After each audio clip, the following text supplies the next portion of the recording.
दोस्तों, स्वागत है आपका अपने YouTube चैनल गोया मैट्रिक्स पर। चैनल पर पहली बार आए हैं, सब्सक्राइब कर लीजिएगा, साथ ही बेल आइकन को प्रेस जरूर करिएगा जिससे नोटिफिकेशन आपके पास समय से पहुंच जाए। तो आज की जो वीडियो है इसमें बात करेंगे KVS NBS 2025 में जो भर्ती आई थी, इसका जो एग्जाम है उसको लेकर बात करने वाले हैं।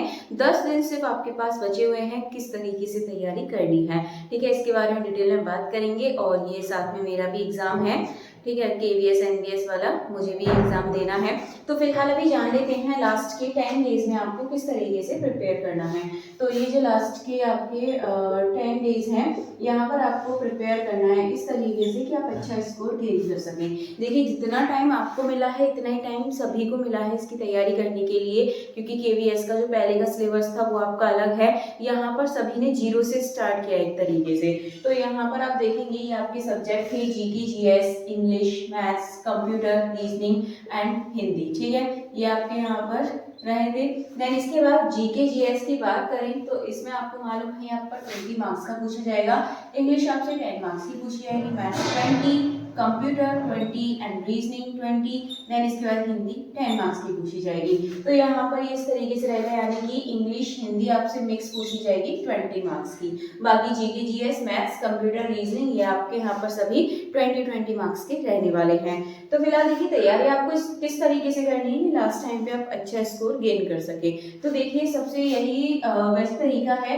एक तो GK GS के लिए आप करंट अफेयर को अच्छे से पढ़ लीजिएगा, ठीक है, करंट अफेयर्स को आप अच्छे से पढ़ लीजिएगा। देन इसके साथ साथ ये बात हो रही है GK GS की, करंट अफेयर्स को अच्छे से पढ़ लीजिएगा। बाकी जो हिस्ट्री है, ज्योग्राफी वगैरह है, ये भी आपको इसमें अच्छे से देखनी पड़ेगी। बट फिलहाल अगर आप इतना कर पा रहे हैं तो पहले आप इतना कर लीजिएगा, अगर इससे पहले की अगर आपकी तैयारी बिल्कुल नहीं है। बाकी इससे अलग मैथ्स में बात करें तो देखिए, तो आपको आती होगी, क्योंकि ये जो सारा सिलेबस है ये जो SSC में पूछा जाता है वही है। तो यहाँ आपको मेहनत करने की जरूरत है। आपको 20 क्वेश्चंस पूछे जाएंगे। सबसे बड़ी बात ये है कि आपको यहाँ पर टाइम 2 घंटे का मिल रहा है, ठीक है, 2 आवर्स का यहाँ पे टाइम मिल रहा है। तो ये आपके लिए एक अच्छा टाइम है, क्योंकि आपको यहाँ पर 120 मिनट के अंदर अंदर आपको 100 क्वेश्चन सॉल्व करने हैं। बाकी यहाँ पर अगर देखेंगे तो आपको सॉल्व करने वाली तो रीजनिंग होगी और मैथ्स होगी। आपको टाइम यहाँ पर लगने वाला है, बाकी आपको ज्यादा टाइम नहीं लगेगा। तो इसमें टाइम की कोई दिक्कत आएगी नहीं, तो उसको छोड़िए। बाकी मॉक टेस्ट है, मॉक टेस्ट स्पीड की वजह से नहीं, लेकिन यहाँ पर जो मॉक टेस्ट है वो लगाया जाएगा आपको एक्यूरेसी की वजह से, ठीक है, कि आप यहाँ पर कितना सही कर रहे हैं। मॉक टेस्ट को यहाँ पर एक्यूरेसी लाने के लिए यहाँ पर लगाया जाएगा, क्योंकि इसमें आपकी नेगेटिव मार्किंग है। तो नेगेटिव मार्किंग की वजह से बहुत ज्यादा जरूरी है कि जितना भी आप कर रहे हैं सही हो। एंड उसके साथ साथ आपको नेगेटिव मार्किंग से बचना है। जो नेगेटिव मार्किंग है उससे आपको बचना है, क्योंकि यहाँ पर अगर आप क्वेश्चन ज्यादा भी अटेम्प्ट कर रहे हैं, अगर वो आपको नहीं आते हैं तो आपको बहुत कम स्कोर हो जाएगा। इसीलिए चाहे थोड़े कम अटेम्प्ट करें, लेकिन यहाँ पर इक्वेलेंसी आपकी होनी चाहिए। आप यहाँ पर जो भी कर रहे हैं तो यहाँ पर आपको पता होना चाहिए, ज्यादातर आप ठीक क्वेश्चन ही करें, आप यहाँ से उससे अलग करने की कोशिश ना करें, वरना इससे बहुत ज्यादा गड़बड़ हो जाएगी।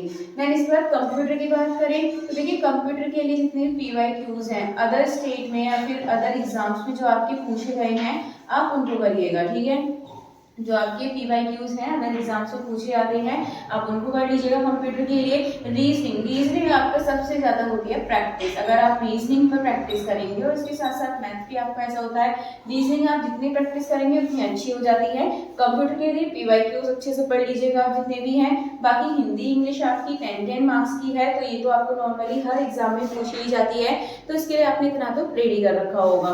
बाकी इससे अलग बात करेंगे तो यहाँ पर कंप्यूटर के लिए मैंने बता दिया, PYQ मैथ्स के लिए बता दिया, SSC वाले में जो मैथ्स आता है वही आपसे पूछा जाएगा, और इसकी भी आपको प्रैक्टिस चाहिए, जैसे कि आप रीजनिंग की करेंगे और ऐसे ही आप मैथ्स की प्रैक्टिस आप जरूर करिएगा, ठीक है। देन GK GS के लिए मैंने बताया था करंट अफेयर्स आप पूरे 1 ईयर वाली पढ़ लीजिएगा। 2025 की जो यहाँ पर करंट अफेयर है वो आप पूरी देख लीजिएगा, क्योंकि यहाँ पर ऐसा नहीं है कि लास्ट 6 मंथ की आपसे पूछी जाए, पूरे 1 साल तक की पूछी जा सकती है, इसीलिए आप पूरे 1 साल के लिए पढ़ लीजिएगा इसको, यानी कि जो 2025 की है उसको आप कंप्लीट कर लीजिएगा।